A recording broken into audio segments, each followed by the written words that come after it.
नमो नारायण। सभी भक्तों पर ईश्वर की कृपा हमेशा बनी रहे। राधे राधे। जय श्री कृष्णा। श्री वशिष्ठ जी के कहने लगे कि हे राजन, अब मैं मात के उस महात्म्य को कहता हूँ जो कार्तवीर्य के पूछने पर दत्तात्रेय ने कहा था। जिस समय साक्षात विष्णु के रूप श्री दत्तात्रेय सत्य पर्वत पर रहते थे, तब महर्षि मति के राजा सहसा अर्जुन ने उनसे पूछा कि हे योगियों में श्रेष्ठ दत्तात्रेय जी, मैंने सब धर्म सुने हैं, अब आप कृपा करके मुझे माघ मास का महात्म्य कहिए। तब दत्तात्रेय जी बोले कि नारद जी से ब्रह्मा जी ने कहा था, वही माघ महात्म्य मैं तुमसे कहता हूँ। इस कर्म भूमि में भारत में जन्म लेकर जिसने माघ स्नान नहीं किया, उसका जन्म निष्फल गया है। भगवान की प्रसन्नता, पापों के नाश और स्वर्ग की प्राप्ति के लिए माघ स्नान अवश्य करना चाहिए। यदि यह पुष्ट एवं शुद्ध शरीर माघ स्नान के बिना ही रह जाए तो इसकी रक्षा करने से क्या लाभ है। जल में बुलबुले के समान, मक्खी जैसे तुच्छ जंतु के समान यह शरीर माघ स्नान के बिना मरण समान है।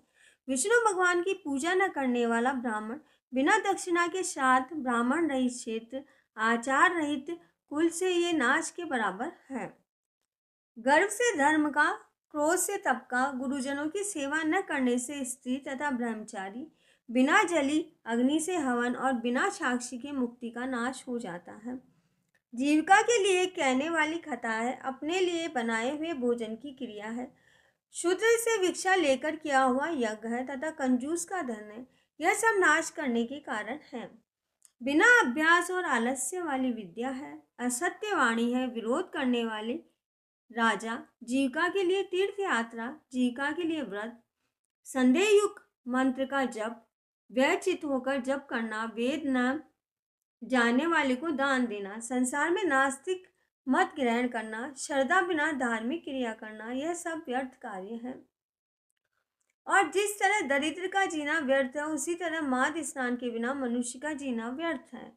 ब्रह्मघाती, सोना चुराने वाला, मदिरा पीने वाला, गुरु पत्नीगामी और इन चारों की संगति के बिना वाला माघ स्नान से पवित्र होता है। जल कहता है कि सूर्योदय से पहले जो मुझसे स्नान करता है, मैं उसके बड़े से बड़े पापों को नष्ट करता हूँ। महापातक भी स्नान करने से भस्म हो जाते हैं। माघ स्नान का समय आ जाता है तो सब पाप अपने नाश के भय से कांप जाते हैं। जैसे मेघों से मुक्त होकर प्रकाश चंद्रमा कहता है, वैसे ही श्रेष्ठ मनुष्य माघ मास में स्नान करके प्रकाशमान होते हैं।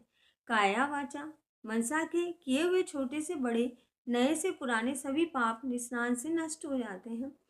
आलस्य में बिना जाने ही पाप किए हैं, वह भी नाश हो जाते हैं। उसी तरह जन्मांतरण अभ्यास से ही माघ स्नान से मनुष्य की रुचि होती है। यह अपवित्रों को पवित्र करने वाला तप है और संसार रूपी कीचड़ को धोने के लिए माना गया एक पवित्र पर्व है। हे राजन, जो मन वांछित फल देने वाला माघ स्नान नहीं करते हैं, वह सूर्य और चंद्र के समान भोगों को कैसे भोग सकते हैं। जय श्री कृष्ण।